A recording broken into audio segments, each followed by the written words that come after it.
I gotta say it.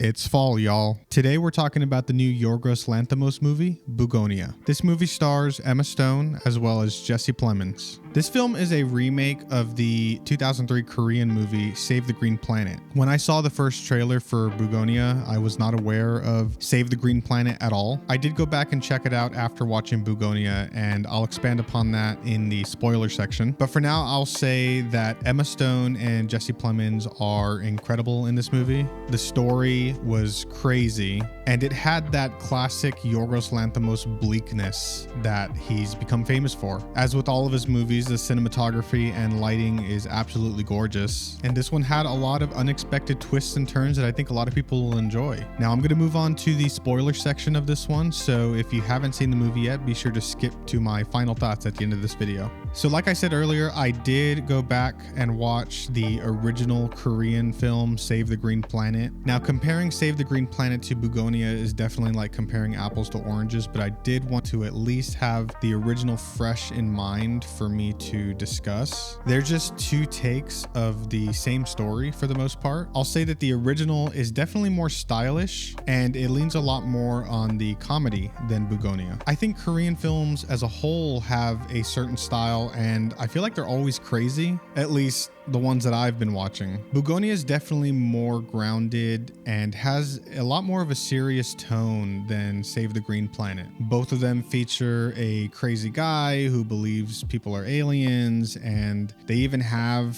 similar partners who are easily influenced, and both of these partners suffer a terrible demise. Both of the main protagonists' stories are very sad and tragic. However, the original definitely expands a lot more on the backstory of the main character, which I believe ends up attaching the audience to the main character a lot more than BUGONIA. In Save the Green Planet, there's an entire detective side story that's going on that's completely removed from BUGONIA. However, that being said, the story was a lot tighter in BUGONIA than it was in the Korean original. And one more note on the original, I thought it was interesting that the bees were really only used as a way to get rid of the detective that is hunting down the main character. However, in BUGONIA, they kind of play a critical role in the conflict that Teddy's experiencing in the movie. Moving on from the comparisons, I did want to talk about the acting a little bit here. Emma Stone is excellent in this one, as she was in all the other Yorgos Lanthimos films she's been in. Her fake, nice corpo personality was definitely triggering for me. I deal with people like her at work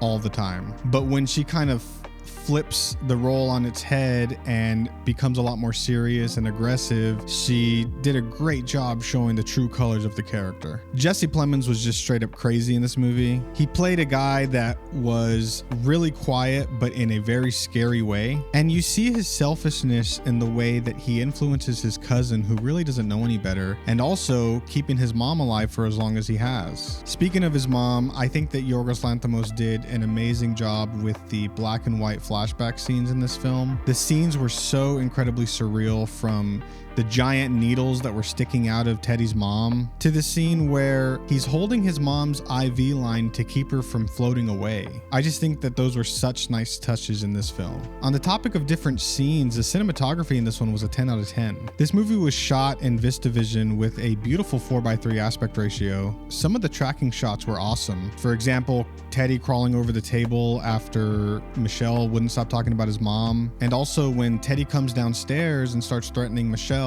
the way the camera tracked her backing up was just great. One other visual aspect that I really enjoyed in this film were some of the artistic scenes. I think that the lunar eclipse intercuts were really cool. I really appreciated how the Earth became more flat as the movie went on. I really liked the design of the ship, and also the aliens were kind of funny looking. And of course, again, the black and white surrealist flashback scenes were just sick. Yorgos and company have seemed to develop their own style where you could take one look and know it's a Yorgos Lanthimos movie. And as for the story, obviously it was insane. Now, I watched BUGONIA before watching the Korean original, and so I had no idea what was the truth basically until the end. I thought there was a lot of comedy in this movie, but I realized that a lot of the audience was not laughing with me. Michelle put her CEO skills to work and was really good at negotiating manipulating and influencing the two other characters. The backstory of Todd was extremely sad and bleak, and what happened to Dawn in this movie was really tragic. This movie made a really hard turn with violence, and after being a really slow burn for a good chunk of the movie, it ended up being pretty graphic and violent. I thought that the reveal of Teddy's secret room showing that he had other victims was really wild, and I think they did a really good job with a double twist with Michelle's character. Even as she was sitting there explaining to Teddy in detail the history of their kind and the plans they had for the human race, I was still wondering if this was just a ruse to get Teddy to take her to her workplace. Once Michelle got up and walked out of the ambulance and back to her workplace, I think the audience knew that Teddy had been right this whole time. The ending sequence of Bugonia was similar to that of the original. However, I think that Yorgos Lanthimos did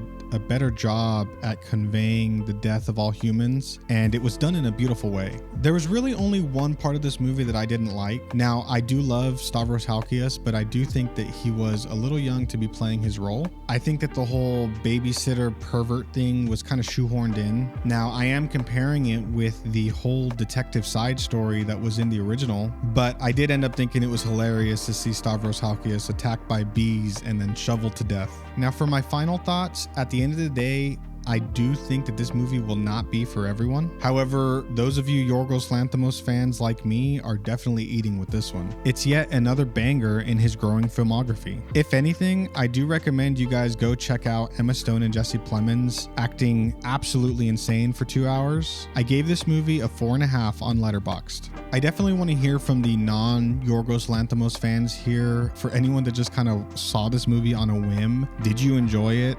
What were some things that maybe you disliked about it? I feel like Yorgos Lanthimos is an acquired taste for the most part, and so I really want to know for the newcomers if it gelled with you or not. As always, I appreciate those of you that watched to the end of this video, and make sure that you argue with me in the comments.